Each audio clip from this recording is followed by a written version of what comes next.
Баршаңызға сәлем, қалдарыңыз қалай? Бүгін біз ас жапырақтан, яғни шпинаттан кекс дайындайтын боламыз. Ол үшін бізге 80 грамм ас жапырақ, 1 стакан сүт, осы ингредиенттерді жақсылап блендерлеп аламыз.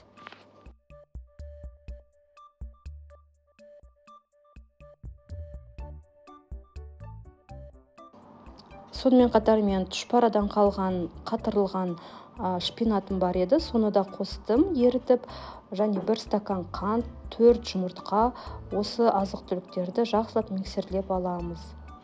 Шамамен 5-6 минут. Барлық азық-түліктің мөлшері сипаттамада жазылған. Келесі кезекте 1 стакан сұйық май қосамыз, дәмі, иісі болмау қажет. Оны қосқан соң тағы да бір араластырып шығамыз. 2 дайын сұйық массаны бір-біріне қосып, миксерлеп аламыз. Міне мен ерткен шпинаттым. Дәмі ешбір өзгерген жоқ. Тағы бір миксерлеп, жақсылап араластырып аламыз.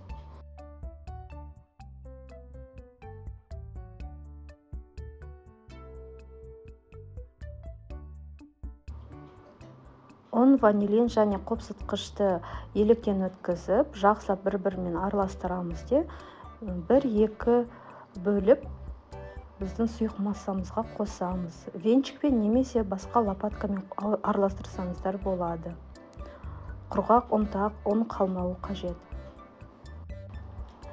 Қаласаңыз, жарты лимон немесе соның цедрасын қоссаңыз да болады. Бұл біздің кексімізге ерекше бір дәм береді. Пешімізді алдын ала 180 градусқа қыздырып аламыз.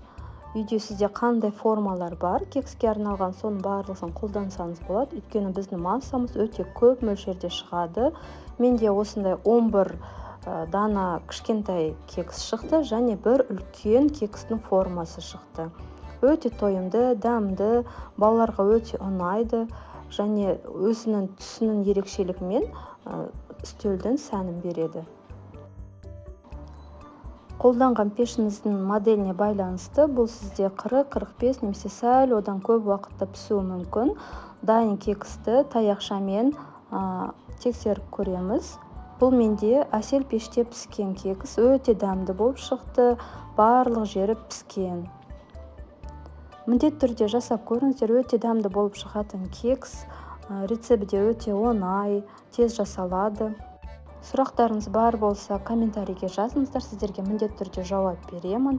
Арнамнан алыс кетпеңіздер, әлі талай қызықты, дәмді рецепттер болады. Ас болсын.